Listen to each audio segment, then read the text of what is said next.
আর মাত্র 7 দিন পরে পুজো, আর এই পুজোতে প্রচুর পরিমাণের খাওয়া দাওয়ার সাথে মিষ্টি তো থাকাই। পুজোতে 2-1টি মিষ্টি আমরা বাড়িতে যদি বানিয়ে নিতে পারি তাহলে দোকান থেকে আর কেনারও প্রয়োজন পড়ে না। আজ আমি পুরো সহজ একটি মিষ্টি রেসিপি শেয়ার করছি, আর এই মিষ্টি বানানোটা যেমনই সহজ, খেতেও কিন্তু দারুণ লাগে।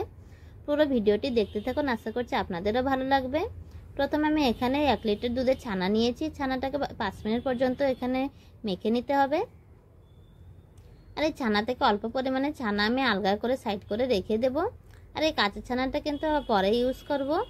তো দেখুন আমি প্রথমে ছানাটা মেখে নিচ্ছি।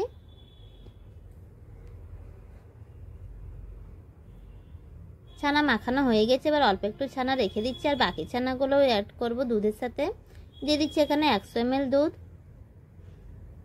একটা এলাচ দিয়েছি, আর দিয়ে দেবো এখানে 50 গ্রাম চিনি। দুধটা একবার ফুটে আসলে অনেকটাই ঘন হয়ে গিয়েছে, আর এবার দিয়ে দেবো এখানে ছানা।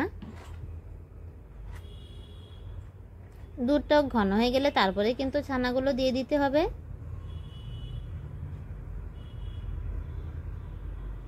ছানাগুলো দুধের সাথে ভালো করে মিশিয়ে নেব, আর একদম শুকনো করে একটা মিশ্রণ বানিয়ে নেব।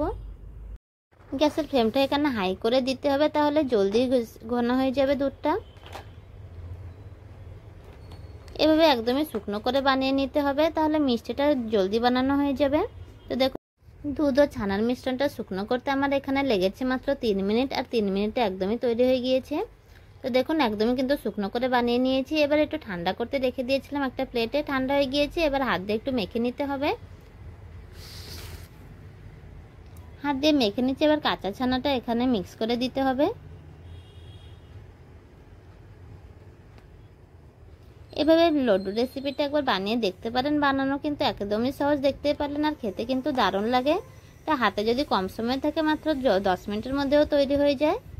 দোকান থেকে কিনে না এনে পুজোতে বাড়িতে 2-1টা মিষ্টি আপনারাও বানিয়ে নিতে পারবেন। এবার গুঁড়ো দুধের সাথে কোট করে নিচ্ছি, এরকম করে নিলে দেখতে ভালো লাগবে, সেই জন্য সমস্ত মিষ্টিগুলো বানিয়ে নিচ্ছি, আর এভাবে গুঁড়ো দুধের সাথে কোট করে নিচ্ছি।